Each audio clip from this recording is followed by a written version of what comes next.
All right, it's early Saturday morning. I'm out here doing another Class C RV upgrade. This applies to any motorhome, any RV, travel trailer, pull behind, whatever.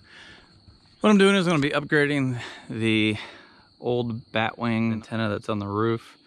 These were really popular back before digital television especially. I'm going to be upgrading it to a king jack, see, roof mounted antenna, and they do make a model that just connects to the mast for like a batwing style antenna, and it's a little bit less work, but this is the way to go. This also includes a signal finder, which is really nice. It's basically just a little this point where you rotate the antenna. It's got LED lights. That way, before, you know, in your modern digital televisions, you have to run a channel scan, which takes a decent amount of time. If you don't have the antenna pointed in the right direction, you're wasting your time, and it's going to be trial and error. It's not like the old days where you could just flip the channels and see what was on and then move the antenna to match it. So it kind of gives you a little bit of help when you're pointing towards a strong antenna signal. It will light up the lights, usually towards like a major city. And then another thing, these old crank up style antennas, they are known to leak.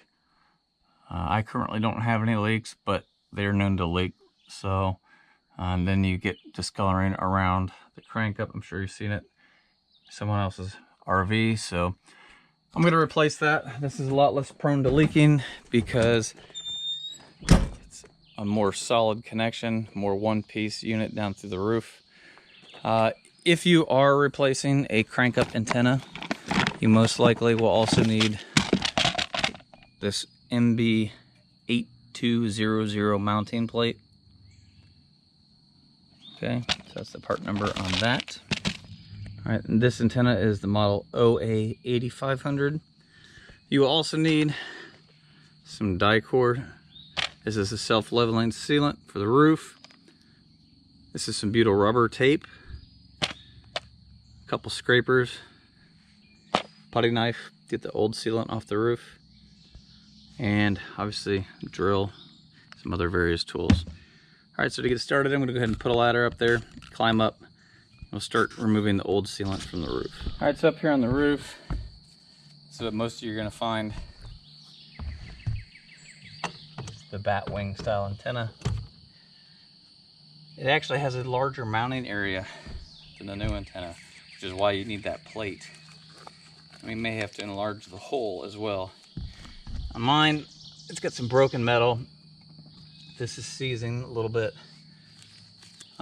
Most people, the general consensus is these batwings get about the same reception as the king jack that I'm replacing it with. So I'm not really going to probably gain a lot of performance. Well, in my case, I probably will, since this is a non-amplified one. But if you had an amplified one, you're probably not looking to gain a whole bunch of performance out of it.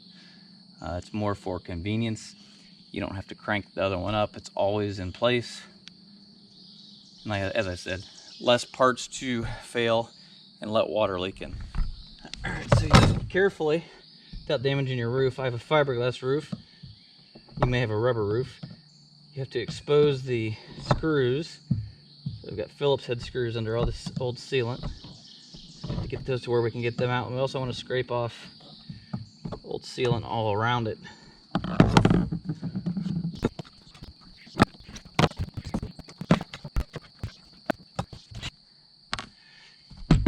What I have to do is get the rubber off the top of the screw. You can see, then you can take the screws out. So this is where you gotta have a nice sharp putty knife so you can kind of slide under, break that seal, because it is also glued down nice and tight to the roof. See, now we're loose, which is good. That's how we want to be. So now I'll go down underneath and take the inside handle off. So here's the parts that I removed from the bottom part. You just take a little Allen key, and there's a set screw that holds the handle on. You remove that set screw, and after that's the spring. Then this part here, and there's this little plate that's held to the ceiling on the inside with 4 screws. And that, by removing that, See, we can now lift our antenna out of position. Okay, so you can see we've got a wire here. That's just what runs from the RV wiring. You want to be careful not to just cut that off. All right, just a quick public service message. If you've never been told this before, never, ever, ever use silicone when you're doing anything on your RV.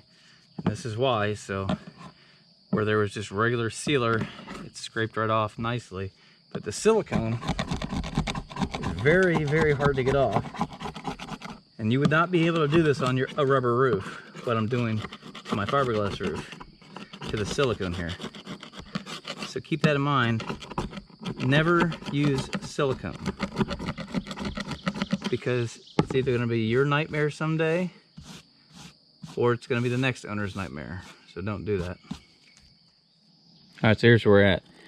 I was able to disconnect the cable, and it's nice. I have extra under there, which is good. I'll push it over here out of the way for now.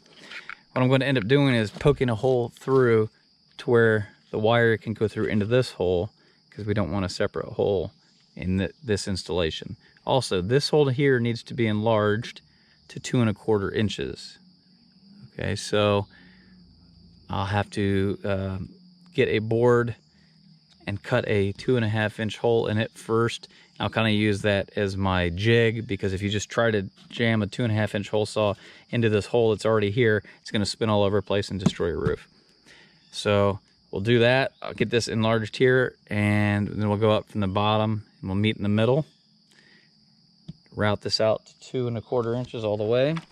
And then as far as the base plate goes, I do not think I am going to need it in my case. You can see, they say always make sure that the cable outlet connection, this is if your cable runs along your roof, is in the rear. So that's what it would look like there. So I still have a couple of holes exposed, which I can fill easily with sealant. That's not a big deal. But my point is, remove this real quick. When this is on here, like this, get it oriented the right way.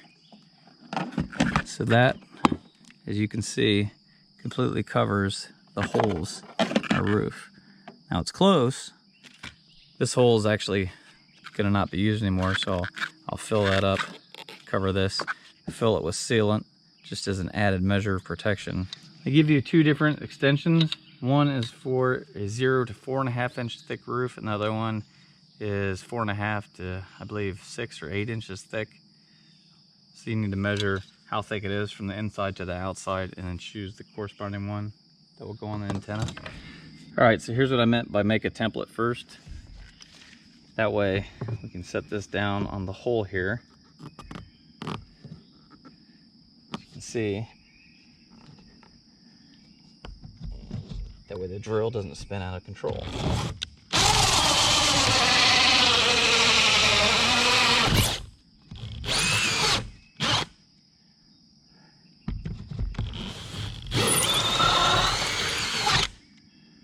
Okay, so we're through. Made a nice big mess. And we could do the same thing from the bottom side. All right, now inside we'll do the same thing. Center this.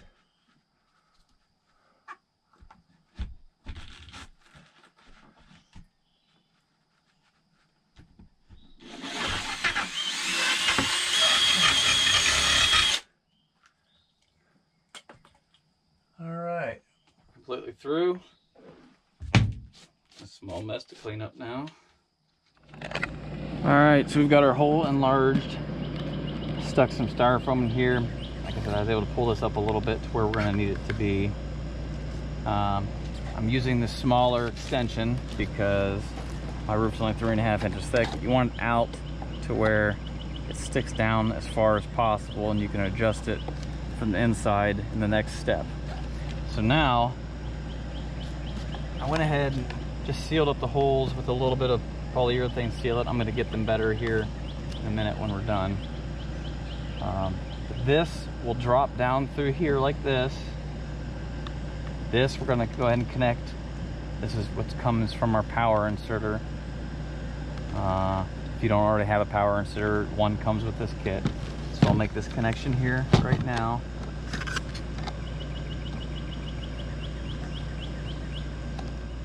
To my installation, I am not using the optional base here. But if you were using the optional base, you would apply sealant to the channel here, and you use the included bolts. You would bolt the base to the antenna first, and then screw this down to your roof. Okay, if that makes sense.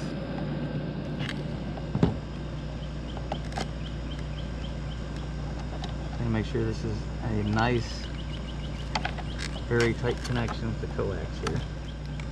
Okay, so you have a couple of options with your antenna. You can always run it out if it goes down somewhere else. In my case, it runs out under here like this.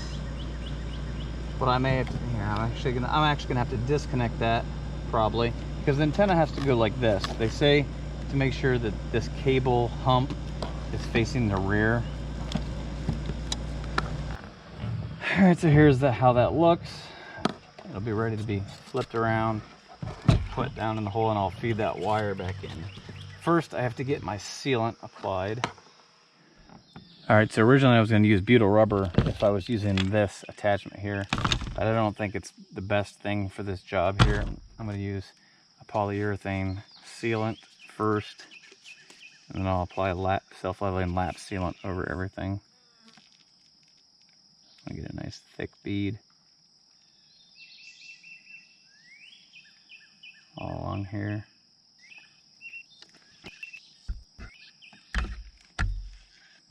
Sure you don't get any sealant on the part that sticks down through the roof.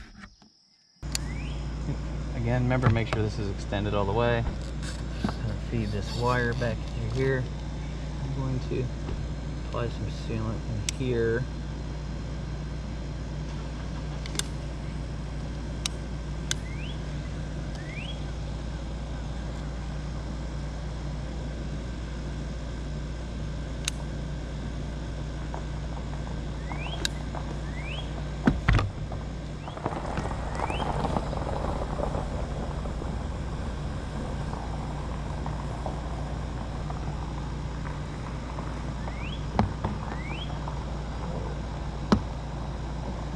Down where it needs to be. Now, before I get crazy and start screwing stuff down, I'm just going to check below to make sure that that black plastic piece is hanging through the roof. That way I don't need to pull this back up. All right, so you can see we've got it oozed out. We're good down below. There's probably a little bit of pressure here. That sealant kind of pushed in. Right now I will run down. I'm just going to use the same screws that I removed from the old antenna.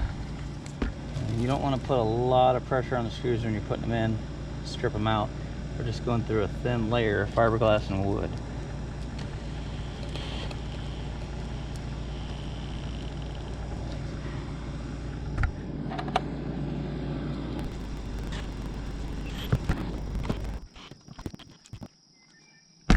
All right, now you have a bunch of sealant. In my case, I'm going to wipe some of the excess off. I'm going to be applying the Dicor lap sealant now. And you can use the Dicor for both.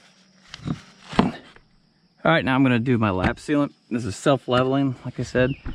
And we're going to just cover the screws. Be pretty generous with it here. All the way up. That way water is not able to sit under.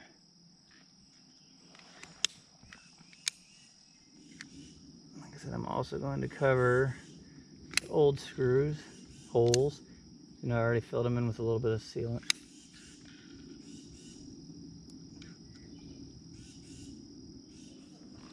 Same thing over here.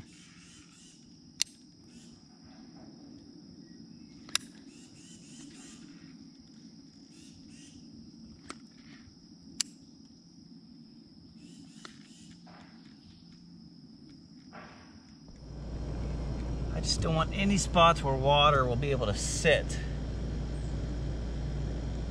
when water's allowed to just sit and not run off, that's when you usually have some issues with leaks.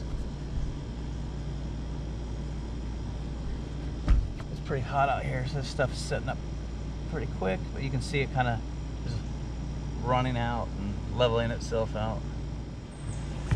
Should mention too, make sure you clean the area good first. Now's the time if you have any other spots on your roof that you need to seal, now would be the time to do it. All right, so like I said, they include this wall plate, and this is the power injector. You have to connect 12 volts DC. So this is your ground terminal, this is your power terminal. If you're replacing another antenna, I would go ahead and install this. You probably have all these connections already. This is your cable input. So if you're at a campground and you have a cable TV line, you connect it there. This goes to set 2, which means if any other TVs, whether it's on the outside or the back bedroom, there should be an output line here for those. And this is your input from the antenna right here. So it's important to make these connections good and tight and have power. Then what basically happens is when you turn on the power, it not only sends power up the cable to power the amplifier that's built into the antenna, but it also disables the cable jack in case there's cable connected. So just something to know. Now I already have one of these installed just like this, except mine's brown right by my television. So I don't need that. So I will save that in case that ever goes out and breaks. And then now I'm ready to start installing the ceiling plate. You can see that we have our plastic arm extending down, and we can push it up if we need to, but it's down for now. And here's our cable that runs down to plug into our signal finder. All right, so these are the two pieces you get the kit. So we just have to decide which way we want to orient this. The wire goes to there, that goes to there like this. That kind of pushes it into the correct position that it needs to be in right there, just by doing that.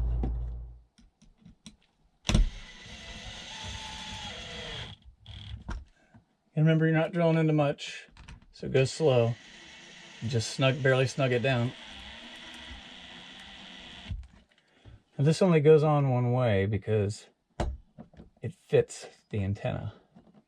So it allows you to turn it like that, see? And there's an arrow which way the antenna is facing.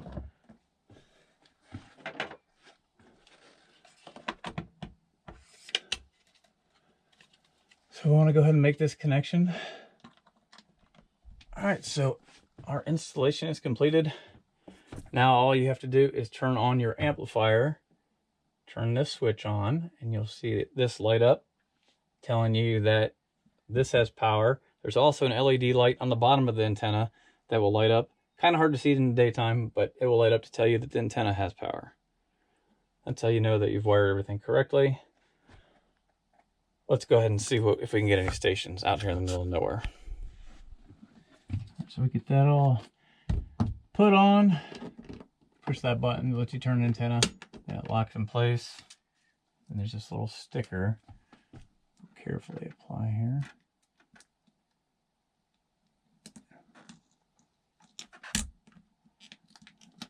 I say carefully. All right, now we'll flip on our amplifier switch and then flip on the power switch on this. You can see the light comes on. It says turn the attenuator all the way up. And then rotate the antenna till you get the strongest amount of lights. And like I just told you, I'm out here in the middle of nowhere.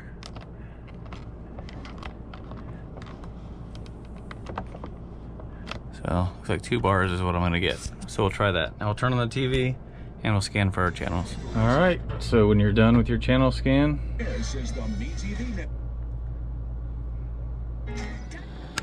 all right, well I just have to say real quick that I'm actually really impressed with the performance of this new antenna.